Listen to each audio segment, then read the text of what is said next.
Welcome to another in our series of Kehillat Israel podcasts. This is a recording of Rabbi Amy Bernstein's weekly Friday morning Torah study.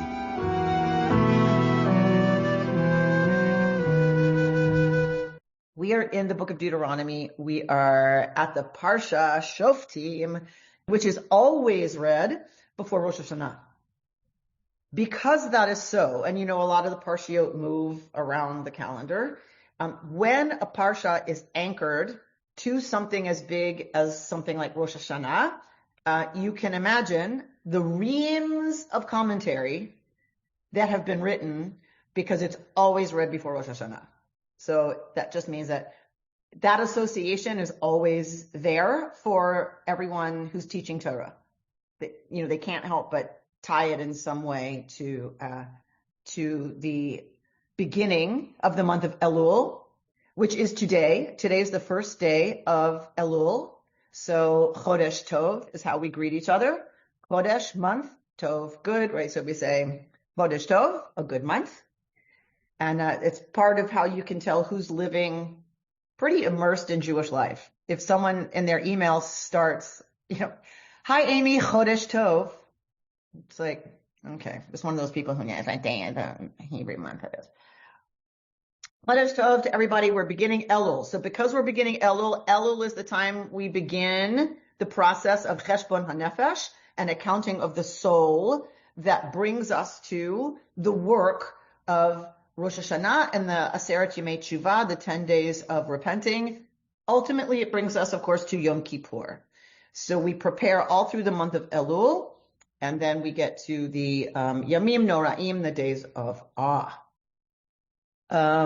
Okay, so we are looking at this parsha. I just taught Intro to Judaism. We have a large Intro to Judaism class, which is very exciting.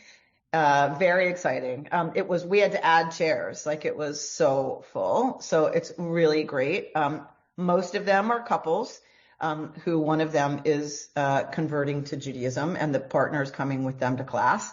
But Nancy Eagle's in that class and Amy Powell's in that class, both who are in their 70s. So that's also very, very fun. But my point is, they did their reading and they came in and we were having a talk and one of them asked during class, so what is Midrash? Okay. I don't know what y'all would have answered, but I was just like, what is Midrash? That is an excellent question. And so they're like, what is the Midrash? Like when we talk, when they would read about it says in the Midrash, whatever. And then what is, can Midrash still be written? And how do you know what's a legitimate Midrash? All good questions and all really hard to answer, right? Really hard to answer. Susan? I've just want to ask that, said it's ongoing conversations about Judaism. So yes and no, because when I say, okay, there's a Midrash that says, it's not really an ongoing conversation about Judaism. It is, but it's much more targeted. It's much more specific and it's very Jewish. I guess what I'm trying to say is I realized in how difficult it was for me to explain Midrash that we are very Jewishly immersed, that we don't try to explain that. And when you have to try to explain it, it's tricky because it exists on so many levels. And it's just such a core part of how we study Torah that go explain to somebody, well, and I tried, you purposefully misread a word. There are no vowels in the Torah. I gave them a few examples and I got these blank stares. I'm like, that was really beautiful. I get these blank stares. So anyway, my point is, it's so who we are. It's so how we study Torah. It's so how we assume we're going to look at the text. And this morning, that's what we're going to do. Because with this Parsha in particular, the Midrashic interpretations abound, as I said, because it's attached to the beginning of Elul, of this month of introspection and accounting of the soul. And so there's not a rabbi in history that read this without being aware of that level that we're starting at Elul. Okay? There's just not. Now, they may not write about it, but there's not a rabbi who doesn't know this is Elul. We're beginning the process, blah, blah, blah. And now we are in Shoftim. Okay? All right. So that's what we're going to do this morning. We're going to look at the text. We're going to look at like how it's explicated regularly. And then we're just going to go to Midrash, and we're just going to look at Midrashic teaching about Elul and Hasidic teaching around Elul and this text, just because it's fun. It's our playground. Okay. Shoftim v'shotrim titen b'chol sha'arecha asher Adonai Elohecha noten lecha lishvatecha v'shaftu et ha'am mishpat tzedek. Okay.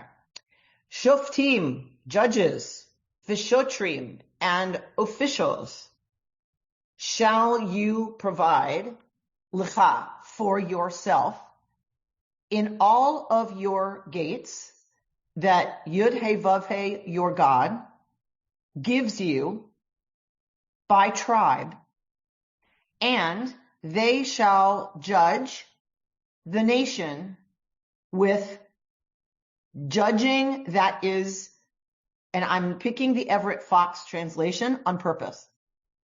They shall judge judgment that is equitable. Okay. How do we use, look at Bert already, the bobblehead with Bert, who's going, I don't know that I love his translation of the word tzedek, right? Okay. So yeah, you're laughing because I'm so right. All right. So Bert, tell me. Well, tzedek has so many different meanings and directions. I think maybe that's where you're going. And it means just, it means right. On the other hand, if you mishpat with mishpat, I'm not sure what that means.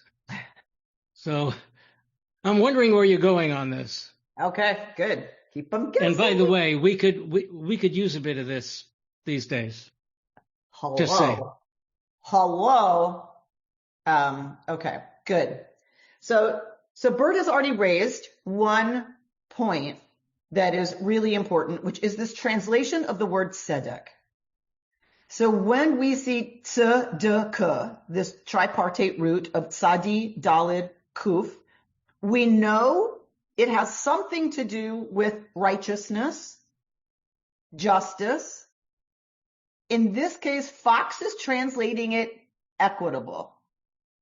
So I had to think about that. Like, did I like that or not?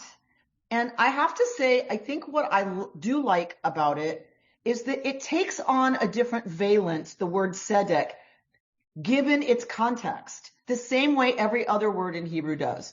Love your neighbor as yourself doesn't mean you're in love with them, right? Like love takes on a different meaning depending on its context. And I think tzedek is the same way. And we're so used to translating it, I think, as justice that I think in some ways it's not helpful to say judge with justice, right? So it's because like Bert said, what is judgment that's not justice, right? So, and we're going to see a few examples of what that might look like. But I think it's saying more than justice, because that's so easy to figure out. How do you interpret that? I think he's right in that his guts tell him in this context, tzedek is about equity. It's about treating every single person the same. We don't always do that. We don't always want to do that.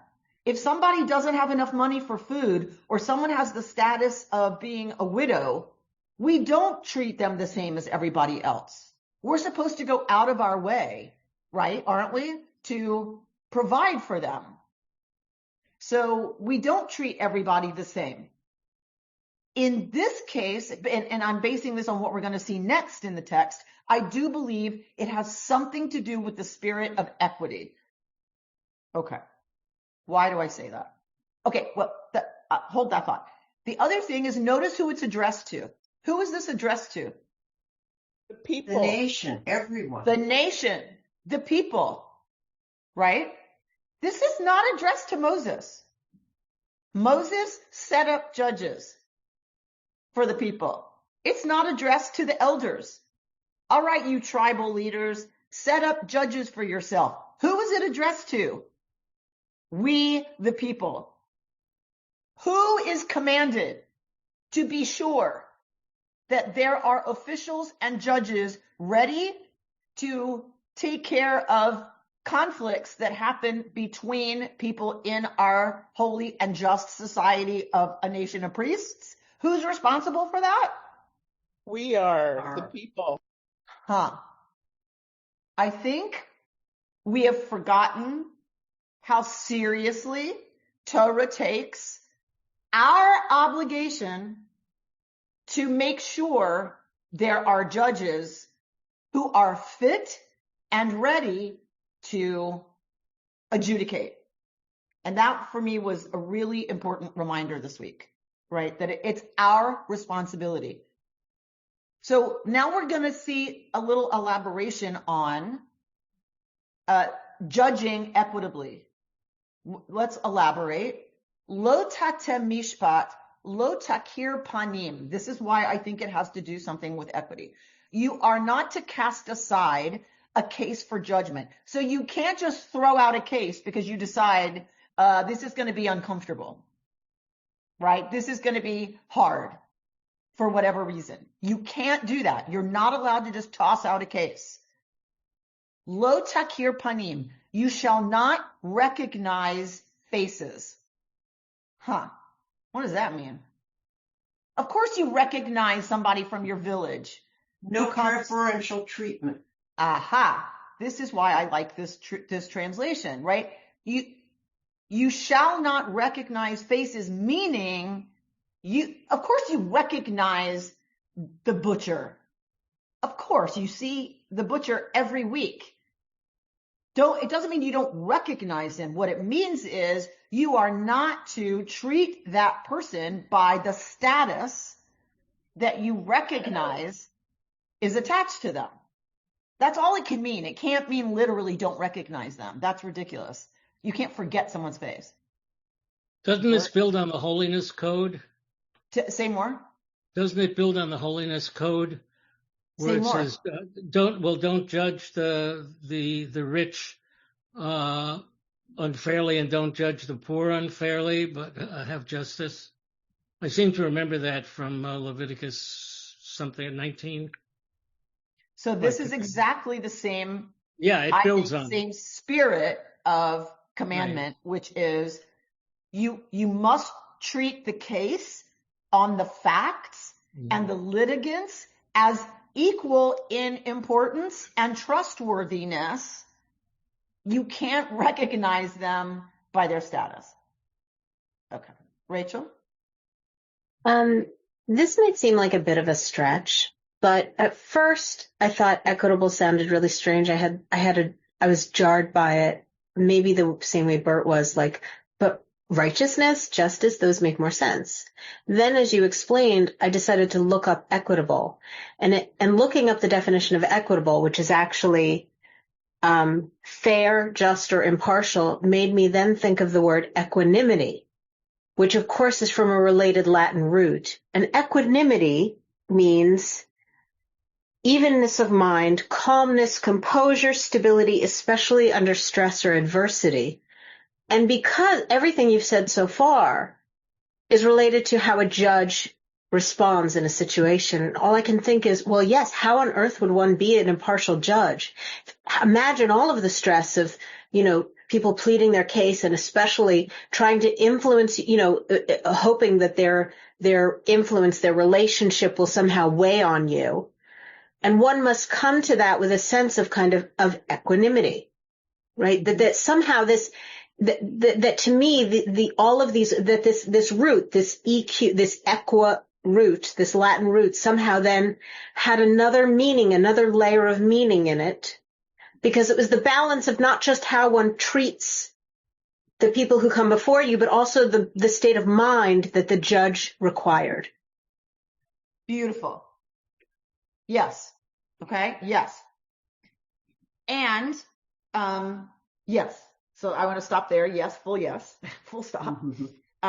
When he says you are not to specially recognize someone's face. So I think there's two levels here. One, internally, the judge has to treat everybody just on the merits of the case, right? Like you just said, something about it's about the judge and their state of mind and how they are. I think the other thing, when he translates this, you are not to specially recognize anyone's face. Thank The you. judge is also not to signal that they know one of the parties better. Do you know what I mean? Like thank you so much, Justin. We're having a financial thing for our staff today, and they're in the other room. They're in the social hall, and the person running that meeting who handles our 403B stuff is also my personal financial person. And she's amazing and wonderful, and I would trust her with my life. I do. I trust her with my finances, which is my future life. And so I purposefully went in there and in front of everybody gave her a huge hug. Why? Right? To signal, I recognize her, I trust her, I feel affection towards her, and I am considered sort of an authority around here, or someone whose at least judgment is trustworthy. So I think that it's that level of don't do that in court, right? The judge can't signal, I know you, either, and I hate you, like pew, or I recognize this person. How are you? How's Martha? Is she, over that, horrible pneumonia? Okay, so I think that's important. It's both internal, a demand about treating people equitably and regarding the case on its merits, and not signaling outwardly that the judge knows these people in any way bad or good. You are not to take a bribe, for a bribe blinds the eyes of the wise and twists the words of the equitable. Right? So what does a bribe do? It blinds justice, and not in a good way. You know how we have the statue of justice with the blindfold on, which is from this, by the way, and if you think about it, don't recognize anyone's face, right? Justice is blind. But bribes blind people to seeing what is just also. All right, Bert? I think it's important that it says of the wise, because it could have just said blinds the eyes or blinds the eyes of the judge. And it's almost as if it's saying blinds the eyes even of the wise. So watch out, because even smart people can be blinded by a bribe. Right. Nice. Okay. And we know this is true, right? Like if you accept money and you're judging a case, there's not a way. No, that does not impact, what's going on. There's just no way. All right. And in Aramaic, when the rabbis encounter something like this, they would, and I wish I knew Talmud enough to know, but I'll bet it's in there that in Aramaic, they would read this and they'd go pshita, which in Aramaic means duh, right? So pshita, like it's simple. Pashut, the pshat. Pshita, it's simple, like duh. So I bet it's there. All right. And then they explicate, like, why does it have to say that? That's a big old pshita. That's a big old duh. Okay. Tzedek tirdof, Bubby's favorite line of Torah. Tzedek tirdof. Equity you are to pursue. L'ma'an tichyeh, that you should live. V'yarashta et ha'aretz asher Adonai Elohecha noten lach, and that you should live to inherit the land that God is giving you. If you don't actively pursue equity, what does this pasuk suggest?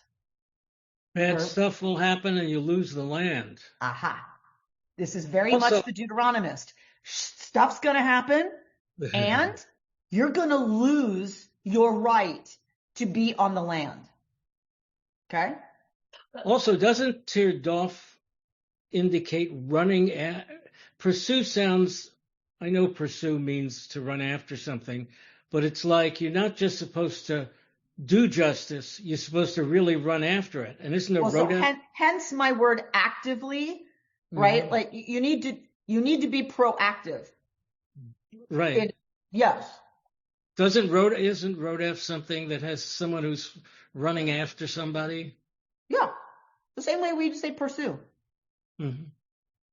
Lo titalecha asherah, you shall not make an asherah, which is a symbol of the fertility goddess of the ancient Near East. Remember, this is a patriarchy. This is a patriarchal god. And so we have to crush any hint of worshiping Asherah. Don't make an Asherah. People, what does that suggest? Suggests they're making Asherah. Lots of Asherahs. Lots of Asherah. Lots. You better believe it. The Israelites did not want to give up the feminine expression of the divine. And we know that there was one in the temple because we have a royal campaign where they took the Asherah out of the temple. So, yeah, it's there, folks.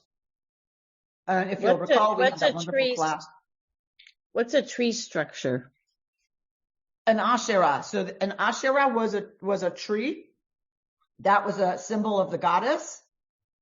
And so anything that resembles an Asherah, you shouldn't have there either. So people would just do a pole of wood. That was representing the Asherah. Amy? Yes, Susan. What about like the tree of life that is in Kabbalah? Is that an Asherah? Yeah, no. That's not an Asherah. I mean, I think the instinct is the same. You know, the attachment to that image is the same, but that's not what Torah is talking about. All right. You shall not set up a matzeva or anything that Yud He Vav He cultically hates. Okay. So what do the rabbis do with this? I love this. Who does the rabbi say is the Asherah, and what's the matzeva actually about on a spiritual level? What is the spiritual teaching here?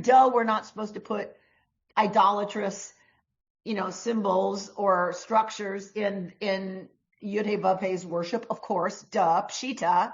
But what does it really mean? Any guesses? Obviously, it means Asherah and matzeva. Yes, okay, but what do the rabbis say that Torah is really worried about? Who we worship in our heart.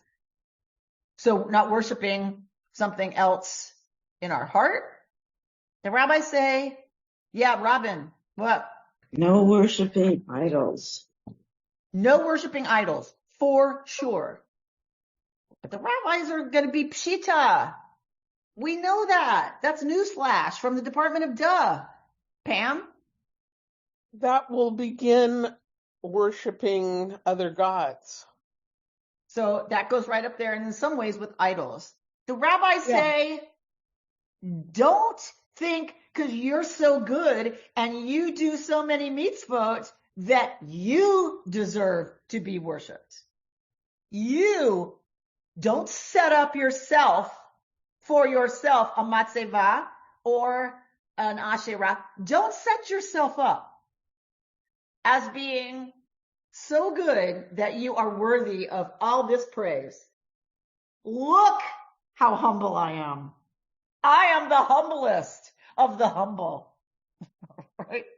Be very careful because righteousness, can turn into, if one isn't careful, self-righteousness and hubris. I love that. I love that the rabbis go there from idolatry. You have to love that. Betsy. So what you're saying is it's just all about keeping your ego in check. Yes. Is that what it is? For the rabbis, yeah. Watch it. Because we're very quick to set ourselves up as, mini gods. Because we're so righteous. That joke It sort of makes me think of, so son and the very religious son and his family were just visiting. They just left with the grandkids, and there's a lot of things that they don't put up on their walls as decorations, like including family photos and stuff. And it all has to do with that, of not promoting themselves or raising themselves up. I think it has to do with that, like Yes. ego and yeah. Yes. That is very much a yeshivish instinct. Mm-hmm. Right from here, it's this old, that the rabbis interpret this verse to mean that. Don't self-aggrandize. Don't think you're all that with a side of fries. Yeah. Great. So you're righteous? Good. You're supposed to be. You're patient? Good. You're supposed to be. You don't get an award because you didn't take someone's face off in a discussion. Amy. Right. There are days I'm like, I didn't hit that person. I didn't hit him. I didn't hit him. All right. Good. You didn't hit him. You're not supposed to. Look at Pam. She's like, okay. Let's go to, we're looking at Rabbi Alex Israel, who is with Pardes. Okay. Rabbi Alex Israel from Pardes. The Psukim read, appoint magistrates and officials for your tribes and all the settlements, blah, blah, blah, blah, blah, and you shall govern the people with due justice. You shall not judge unfairly. You shall show no partiality. You shall not take bribes. All right. He says, here's the drush of the Maggid of Kuznets. What's the drush? Appoint judges and officials for you. This parsha is always read during Chodesh Elul, which is designated and ripe with potential for each person to return to her or his creator, that one's sins performed in the course of the year be forgiven through a process of regret, remorse, thoughts of repair, weeping over one's sins. Hence, the Torah cautions us, set for yourselves judges and officials. Each person, too, must set for themselves judges to judge oneself. So this is not just communal judges. Rather, says the Rebbe of Kuznets, this is also a commandment for each of us to set for each of us judges, meaning for ourselves, to judge ourselves. This means that one must set one's sight to examine one's path in life and to pave the path ahead. The ears, nose, and mouth, indeed, all 7 orifices of the head, are called the gates to the soul, as is well known. And this is the gates that our Parsha speaks of, that one must judge oneself for all of one's actions. What's the Rebbe of Kuznets saying? When you read Judges, it's known the judges in your gates. What are gates? If we're talking about the individual, what are your openings? What are your gates? Your 2 eyes, your 2 nostrils, your 2 ear holes, and your pie hole. Okay? 7 gates to the inner life. Okay? Put judges at all of those gates. In this case, because we're talking about cheshbon hanefesh, really judging ourselves and looking at how we've been this year, what is he saying? That means judge, what have you done with paying attention? What have you paid attention to? Those are the judges of the eyes, at the gates of the eyes. What about your mouth? Right? Like how did we do there? What have we spoken up for? Who have we spoken up for? How have we spoken to ourselves? How have we spoken to other people? What are we listening to? Who are we listening to? What are we spending our time listening to? Ridiculous garbage? News? Opinions? Right? Dumb reality TV? Something that some of us would never, ever, ever, ever, ever do. Yeah. I just watched, I shouldn't say it, but Married at First Sight. Okay. I know, Robin, I know it's shocking. I'm just saying. So we should pay attention to how much time we're spending with those kinds of things. Betsy? The one gate, the gate to the soul that's mentioned, nose. Like, I'm trying to understand how you control what you smell. What are we breathing in? Right? What are we surrounding ourselves with that we're breathing in? But how is that under our control? What we smell? I think where we put ourselves to some extent. It's like saying we don't control what we see. Well, you do. My eyes are but open. I'm like going to see things that I don't pick. Yeah, but that seems more under our control. How you use your eye. Betsy. Yes. Betsy. Yes. Let's go with the Kuznetser Rebbe. Okay? Let's just go with it. Okay? 7 holes, 7 gates, 7 judges. Okay. The Torah continues. Do not pervert justice. This means to distort the truth of the reality, claiming that an improper evil act was in fact a good one. All right, so what does he say? Now we're getting a commentary on what does perverting justice mean? Because you could just say, pshita, duh, don't pervert justice. But he's going to say, let's unpack that. What does that mean exactly? The Kuznetser is saying, this means to distort the truth of the reality, claiming that an improper evil act was in fact a good one. What is he arguing? Perversion of justice is what? I'm going to say alternative facts. Yep. Alternative truth is perversion of justice. Right? Alternative truth is, in the words of Hasidism, a perversion of justice. To take separating children from their parents, an evil act, and portraying it as something good, this will prevent violence and the rape and the eating of cats and dogs. That is a perversion of justice. That's a strong statement, right? So it's not just left up to us to say, well, what does that mean? I don't think that, that what is perverting justice? I don't know. No, he's clear, very clear. When you take something that was bad and you try to convince people that it was good, that is a perversion of justice. For one's personal repentance and the personal assessment and, quote, trial that transpires below, meaning in ourselves, in our lives, are in fact a precursor, a preparation that has influence high above to clarify our judgment on Rosh Hashanah. So the work that we do on our own selves, on our own lives, really looking at how we're behaving and what we're about, actually begins to influence what happens for us on Rosh Hashanah. How do we know? What's the proof text from Torah? And they shall govern the people with justice. Justice, justice shall you pursue.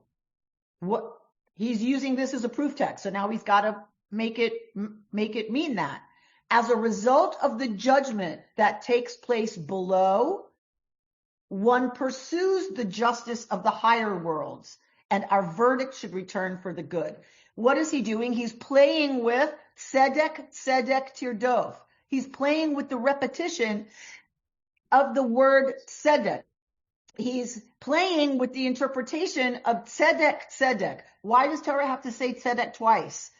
You don't, right? Torah doesn't repeat itself for no reason, God forbid. So tzedek, tzedek, one is about the tzedek we bring to the judgment of our own behavior, and that then influences what happens on high. Okay? Lovely.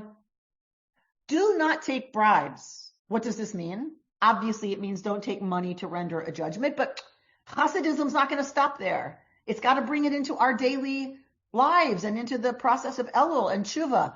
Do not take bribes. The way of the Yetzer Hara, right, the evil inclination, is to tempt human beings and to entrap them in the net of sin and wrongdoing.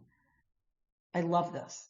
Afterwards, a person feels bad and as a response will perform a mitzvah of some sort or learns Torah and comforts themselves that now their prior behavior will have been excused until again they decide to act wrongly. Thus, the Torah warns us about this process, which is just like bribery that blinds the eyes of the wise. For there is no such thing. The reward for a mitzvah, meaning you can't do a mitzvah to wipe out something bad you did. The reward for a mitzvah stands alone, and the penalty for sin stands alone. Wrongdoing is atoned for only through genuine tshuva, a process of transformation whereby one fails to return to one's sin. I love that. Why do I love that? You can't smack someone in the head and then go, I'm going to daven all afternoon, and therefore it's going to make up for the fact that I smacked them in the head. No. If I daven all afternoon, great. That's considered in the world of what I'm about and what I'm doing. But so does the fact that I smacked somebody in the head. That doesn't go away because I now did something so pious and so righteous. I took the bribe of the Yetzer Hara. I accepted the bribe. That stands on its own. Because I'm going to get what? Relief from my frustration? Because I'm going to get what? Feeling good that now they know that I can smack them down if I want to? But whatever it is that the bribe is, I took it. Whatever I get for smacking someone in the head, I took it, I got it, and that stands alone. That has nothing to do with what I then go do for somebody else by writing a nice check to an organization that's researching cancer. Bert? This is very different from Christianity, is it not? In some ways, I think yes. In some ways, as to defend that theory in that system, in some ways, I think self-flagellation or anything else you might do to be super pious to make up for sin, if pushed to the wall, they might say that's a part of tshuva, right? That for them, that's part of repentance. Judaism, of course, would say, no, you're suffering because you're kneeling on rock salt. Mm-hmm. That is not part of tshuva. Tshuva, what does he say here? Genuine tshuva is a process of transformation so that one doesn't do it again. That's the key. It's future oriented, not past oriented. That you do the work so that next time you're tempted, you say no to that bribe by the Yetzer Hara. Okay. I think that's really a question of work and time and subtle. And I think many people just prefer, okay, I did something bad, I'll do this and it'll be gone. Yeah. No, I think that's true. Torah is very clear, and Hasidism in interpreting Torah is very clear, bringing it to the personal level of spiritual accountability that, you can't just do something good to balance out something bad you did. It doesn't work like that. You have to work on yourself, the self that took that bribe. That's 5-year-old religion. It's like kids.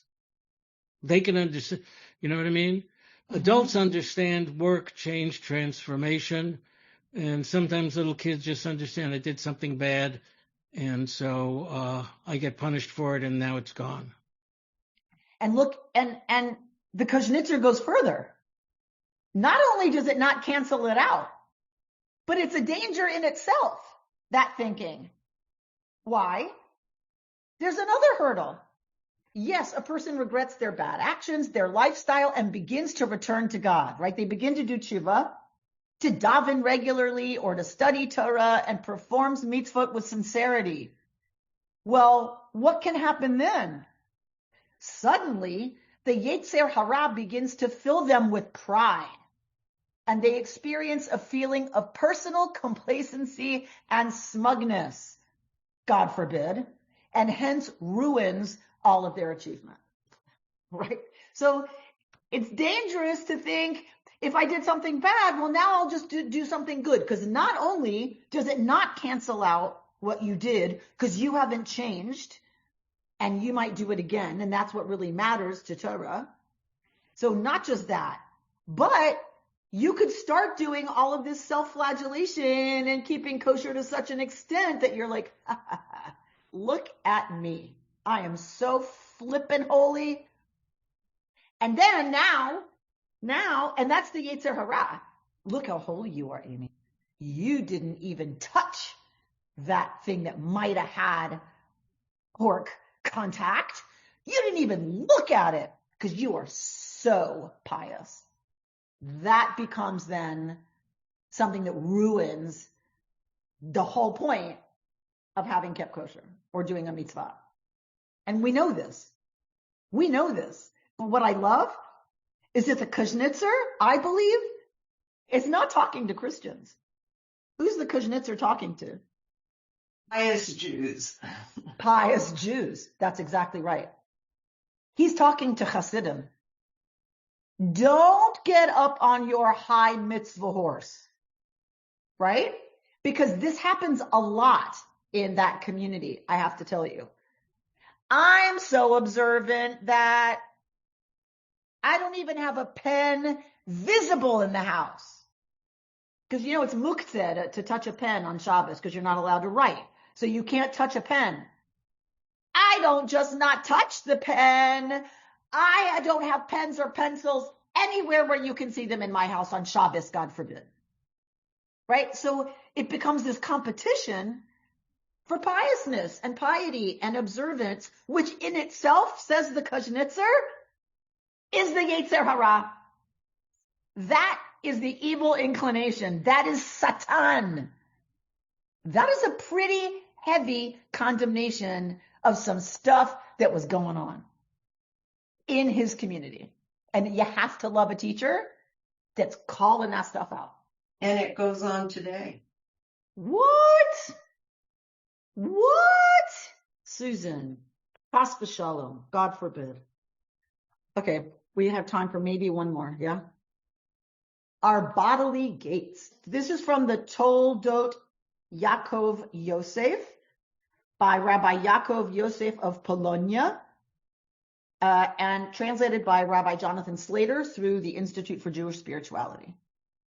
And it comes to me by way of Rabbi Toba Spitzer, whose book we studied together in the Va'ad. Okay, so thank you, Toba. Our bodily gates. You shall appoint judges and magistrates for your tribes in all of your gates. We are to establish judges for each and every detail of life in every state and in every city. This applies as well in our individual lives. These gates are the 7 sense gates by which we receive God's goodness. All right, Betsy, here's an interpretation that might work better for you about the nose. These are the gates through which we receive God's goodness. 2 eyes, 2 ears, 2 nostrils, and a mouth. We have to exercise great care over each of these gates by which we derive good. Yet, we have to exercise even greater care and take account of those ways in which we affirmatively impact the world. That is signified by the word, by your tribes. Lishvatecha. That is, how many tribes are there again? 12. Good, Justin. That's why it's going to come to the number 12, right? If it's by your tribes, it must mean that is the 12 powers by which we enact influence in the world. Some visible and some hidden. What are the 12? Here we go. Our 2 hands, 2 legs, and body. 2, 4, how many is that? 5. That's 5, right? Our 2 hands, our legs, and our body. Those are visible forces. The liver, the gallbladder, and the spleen. The stomach and the 2 kidneys, those are the hidden ones. What do they have to do with how we live? The liver is the seat of anger, and so requires regulation so as not to get angry except according to the divine will. The spleen produces laughter, and so requires regulation so as not to make a mockery. And so with all of these forces. These particular quotes come from the Mei HaShiloach, Rabbi Mordechai Yosef of Ishbitz. All right, I love this. What is Hasidism saying? Righteousness, Torah, all of these practices, it's in your body and it's in your kishkas. Now, you can laugh, but go talk to somebody right now today, a spiritual practitioner who's going to talk about where we store grief in the body. Guess what? My yoga teacher does it all the time. The hips is where we store anger, right? This is well known to associate bodily parts with the emotional, spiritual, psychological world. It goes back to Hasidism. It's right there. Go get, what do you call it when they work on your feet? Reflexology. Go to a reflexologist. They'll push on your foot right here and say, this is your kidney. And if it hurts when they push on your foot right there, something's going on with your kidneys. And the kidneys is the place that we store grief. I'm serious. So I'm not trying to make fun of anything. I'm saying Hasidism got that connection this far back. Okay? That when we talk about the 12 tribes, we're talking about hands, feet, body, kidneys, spleen, stomach, gallbladder, and liver. All are involved in how we live. And they bring some proof texts. The spleen produces laughter, right? So that's supposedly a good thing. But what could happen? If we don't regulate that, laughter can be what? Mockery, right? Laughter isn't just good. It's got a side where you're making fun of people and laughing because you're making fun of people. Like the other day I did my interpretation of, we were talking about Luna, German Shepherds, how smart they are, and then there was this golden retriever, and I was like, doo, doo, doo, doo, doo. That's a golden retriever, right? So it's funny, but it's funny because it's kind of insulting. Okay, Betsy? Yeah. First of all, that is insulting because my dog is part retriever, so that's not nice. That's not nice. Yeah. And not to get too specific, but like, why is there no mention of the heart? I mean, that's typically associated with so much, your everything. So many expressions have to do with the heart itself, and it's just left out here. No. That's why I think this is rather random. Like, this is for laughter and this is for anger. I don't know. I just think it's a little bit just contrived, just designating an emotion or a reaction to each of these body parts. So is it contrived in reflexology? No, because that's like you feel it. That's like you're touching certain places. Feel it. Oh, well, if you feel it, then it must be accurately described as being your kidneys. But how does somebody determine that the spleen produces laughter? How does one determine that pushing on this part of your foot is attached to your kidneys? Because you actually feel it, or no, because it actually you don't feel you. You don't feel your kidneys. You feel a pain in your foot. They're assigning that to a problem with your kidneys. Because they found a connection, a bodily connection.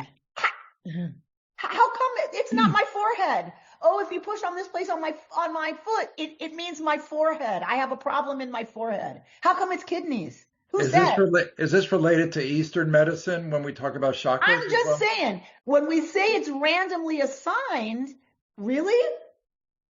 Well, to me, it is in terms of like laughter and anger, because like anger could be associated with a lot of your body parts. You just said your hips, that you hold, your yoga teacher says you hold anger in your hips. Mm-hmm. And this is saying, in a different body part. Okay. But so Betsy, who's to say the heart represents love? Why do we think that? Exactly. I'm not saying it does. I'm just saying. I know. Like okay, Betsy, hang on. When I'm in yoga class is it helpful for me to say to the instructor, that's pretty random, that as we're doing this hip opener, I imagine that I'm releasing anger. That is so random, because in Torah, it clearly is the liver. Now, do I believe her or it that anger is stored in the hips? I don't know.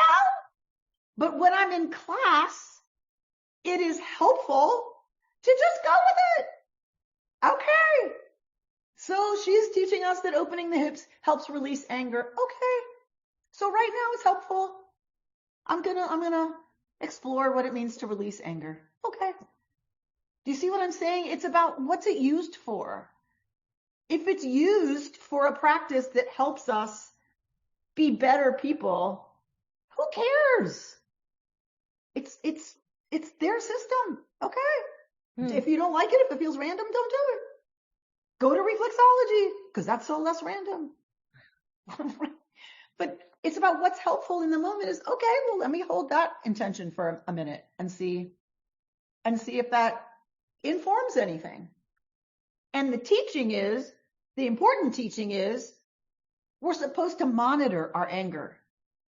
That's really the important teaching that the Ishbitzer is bringing here, is just pay attention, right?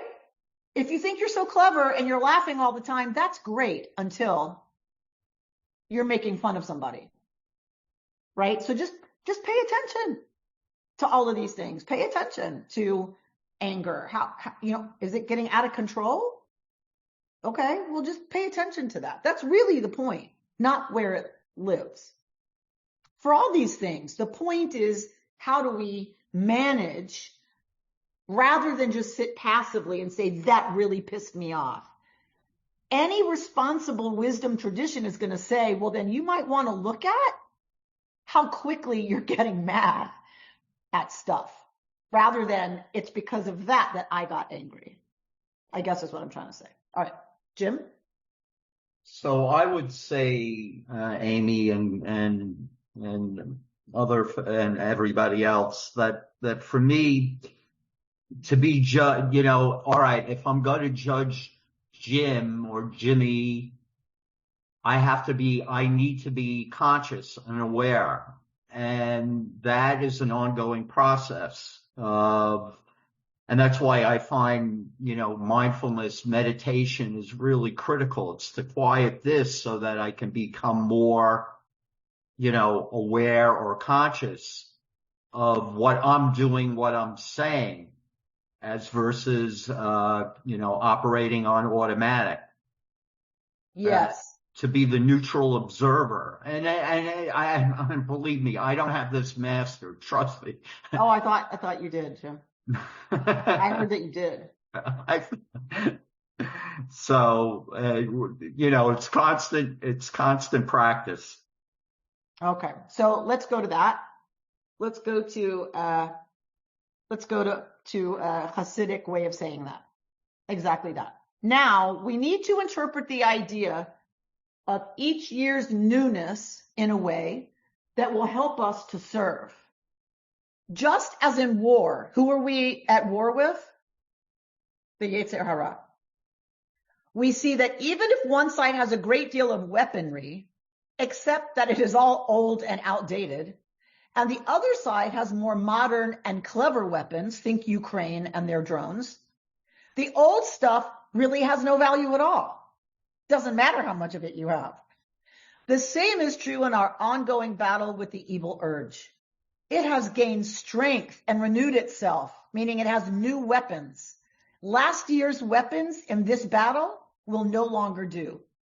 Each year, we need to seek out appropriate new pathways into our heart and into those renewed passions, finding new counsel and new ways to obtain up-to-date weapons for the struggle. You may not like the struggle language, that's fine, but I think the point is every year is a new year. And each year we can't use the same old tools all the time.